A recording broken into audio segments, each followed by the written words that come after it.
Russia's defense ministry says its forces struck Ukrainian military airfields and facilities with high-precision weapons and drones. Ukraine reports Russia launched a new round of airstrikes on Kyiv and other locations lasting nearly 10 hours. The Ukrainian Air Force says 8 locations were hit, with air defense forces intercepting 382 air targets. The General Staff reports 201 battles on the front lines. Kremlin spokesperson Dmitry Peskov says Russia awaits Ukraine's signal for a third round of negotiations following 2 previous rounds in Istanbul, Turkey.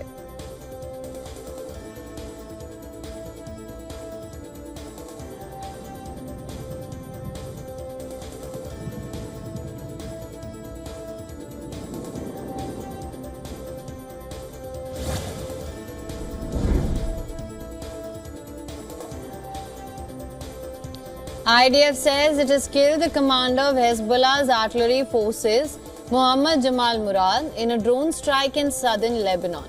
Israeli military has accused him of launching rockets towards Israel in the past and of attempting to rebuild Hezbollah's artillery capabilities.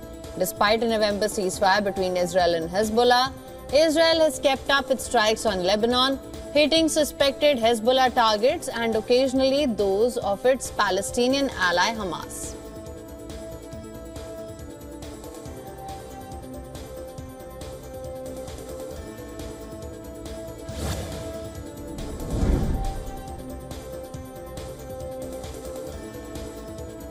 Amid the ongoing tensions with Iran, the U.S. State Department has issued fresh advisory warning U.S. citizens, particularly dual U.S. and Iranian citizens, about the severe risk of traveling to Iran. The highest level of warning has been issued alongside the launch of a new government website designed to alert Americans to the risk of travel to Iran. The advisory mentions that having a U.S. passport or connections to the United States can be reason enough for Iranian authorities to detain someone.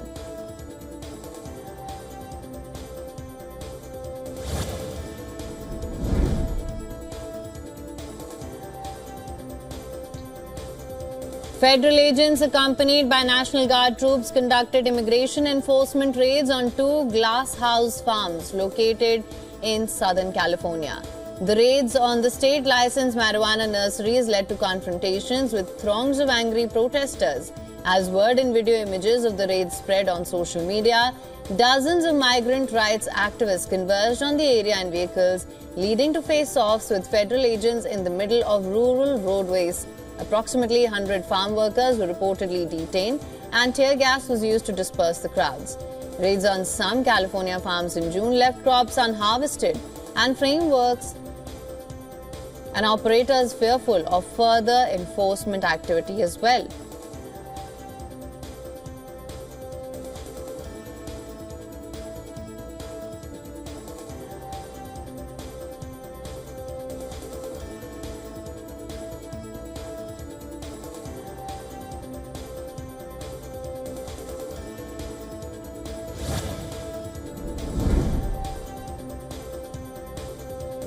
South Korean, US and Japanese military chiefs met in Seoul to discuss trilateral cooperation and regional security. The meeting aimed to strengthen unity against North Korea and China's growing military presence. The meetings came amid growing speculation that US President Donald Trump may ask South Korea to pay more for the US troop presence in the country. Trump said America's Asian ally should be paying for its own military protection, a day after saying that he planned to impose a 25% tariff on imports from South Korea. Trump has accused Seoul of free-riding on US military might, with some 28,500 American troops stationed in South Korea as parts of efforts to deter nuclear-armed North Korea.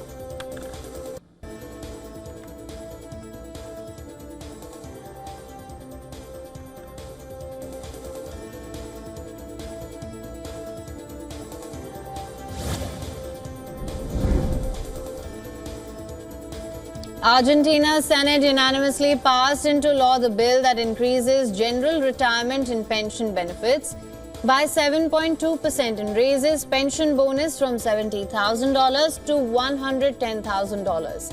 The Senate has also approved a hike in the bonus for minimum pensioners and an emergency law for disabled people, making a new political setback for President Javier Milei.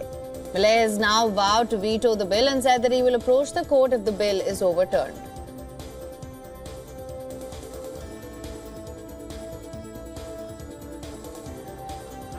Básicamente, explicarle.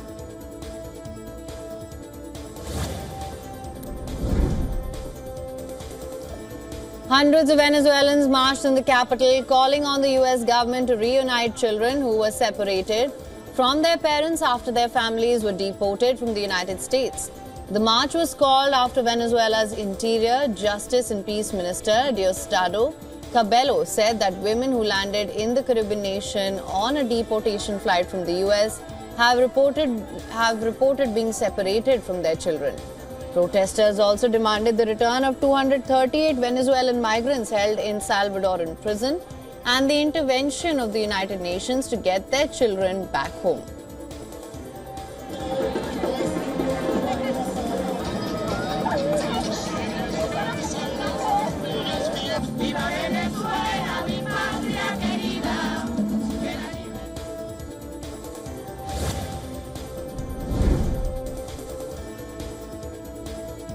A protest of informal miners erupted into clashes with riot police in Lima over the government's plan to formalize and regulate the sector. The protesters are demanding an artisan and small-scale mining law and an extension of the deadline to be included in the formalization program beyond December 31st. The government had recently kicked 50,565 informal miners off a temporary program, leaving only 31,560 miners in the program, aimed at formalizing them. The protests, which started 10 days ago, have caused disturbances in other parts of the country, including roadblocks in Arequipa that have led to long lines of vehicles. The government has vowed to reinforce its efforts against illegal mining, which has been criticized for degrading the environment.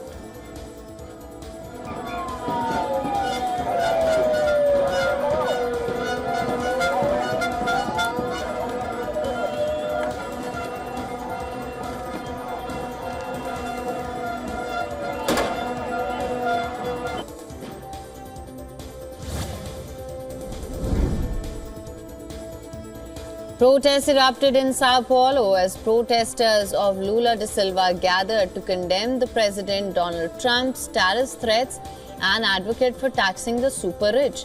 Demonstrators clad in green and yellow, Brazil's national colors, and soccer team jerseys carried signs reaffirming Brazil's sovereignty. They also criticized Sao Paulo governor, an avid Trump supporter. They demanded action against an anti-people Congress.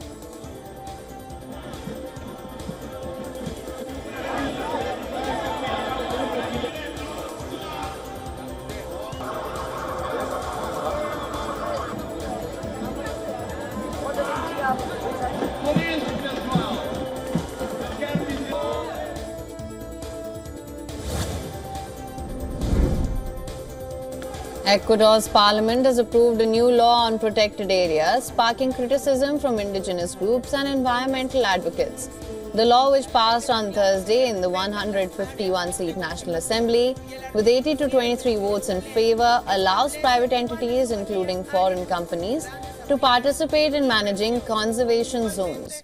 Government officials have defended the measure, arguing that it will strengthen oversight of protected lands, help improve park security, promote ecotourism and combat illegal mining without allowing extractive activity. But critics argue that it threatens indigenous land rights, violates national and international protections, saying it could lead to displacement and resource extraction.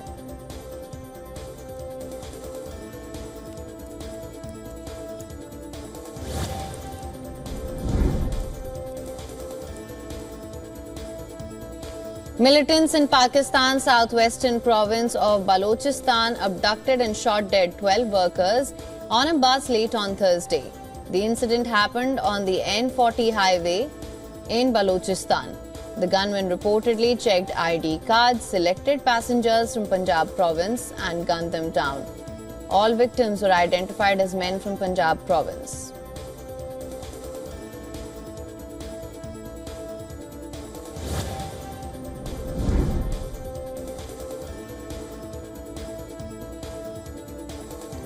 Elon Musk's Tesla is all set to launch its first India store in Mumbai.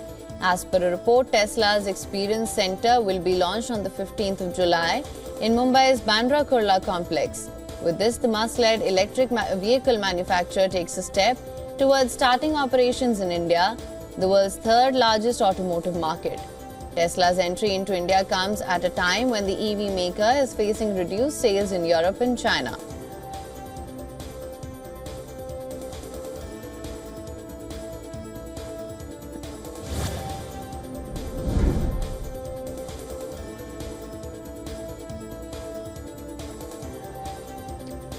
Heavy rainfall in China has caused severe flooding in several provinces including Shanxi, Sichuan and Chongqing. In Shanxi, powerful torrents swept away cars, while in Sichuan, flash floods submerged houses, forcing 446 residents to evacuate. The extreme weather linked to climate change has posed significant threats to China's economy and infrastructure. The government has warned of flash floods and swift currents, and evacuations are underway to ensure public safety.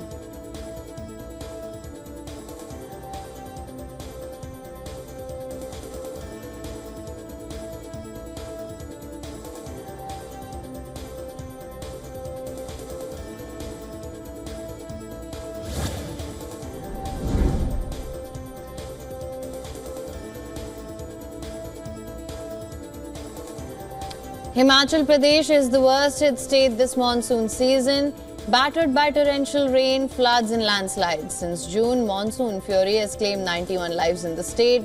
Heavy rain have triggered widespread flash floods and landslides, blocking over 1,000 roads and damaging nearly 5,000 water supply schemes.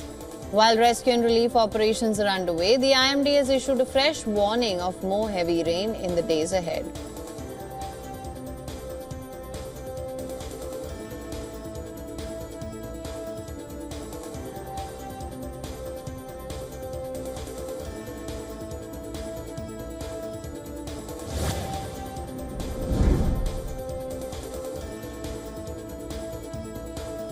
Oil prices rose after US President Donald Trump said that he would make an announcement regarding Russia, raising the prospects of more sanctions on major oil producer. While tariff concerns and rising OPEC Plus output capped gains, Brent crude futures traded above $68 a barrel. US crude traded above $66 a barrel. So far this week, Brent has added 0.8% and US oil has dipped 0.2%. Both contracts lost more than 2% on Thursday as investors worried about the impact of Trump's evolving tariff policy on global economic growth and oil demand.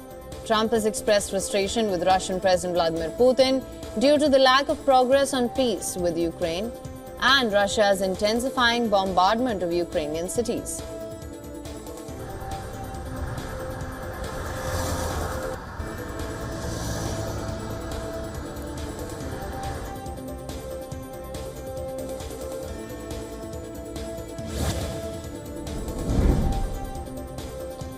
The US dollar rose on more signs of upheaval in the global trade landscape as US President Donald Trump announced more tariffs and said that he planned to impose blanket levies of 15 to 20% on most trade partners.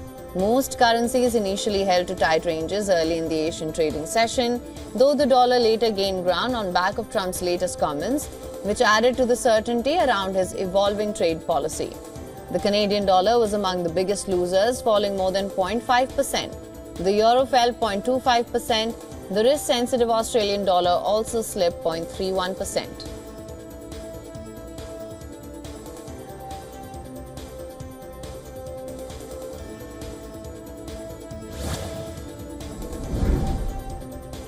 Bitcoin rallied to an all-time high, powered by demand from institutional investors and crypto-friendly policies from US President Donald Trump's administration.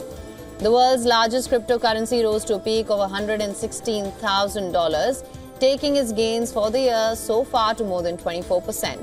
In March, Trump signed an executive order to establish a strategic reserve of cryptocurrencies. He has also appointed several crypto-friendly individuals. Trump's family businesses have also made forays into cryptocurrencies.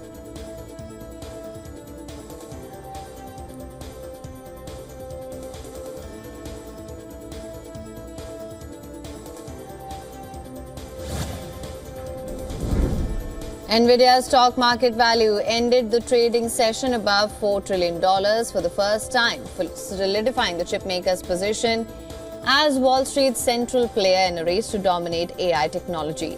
Shares of Nvidia ended up at $164.1, giving it a market value of $4 trillion and extending its lead over Apple and Microsoft as it benefits from a surge in demand for AI technologies. Nvidia's stock market value briefly peaked above $4 trillion on Wednesday before closing at about $3.97 trillion. It's worth more than the combined value of all publicly listed companies in the UK.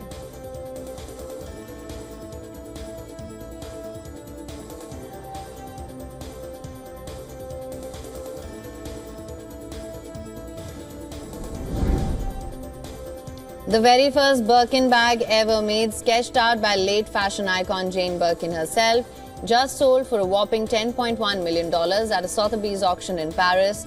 This prototype of one-of-its-kind black leather bag now holds the record for the most expensive handbag ever sold at the auction.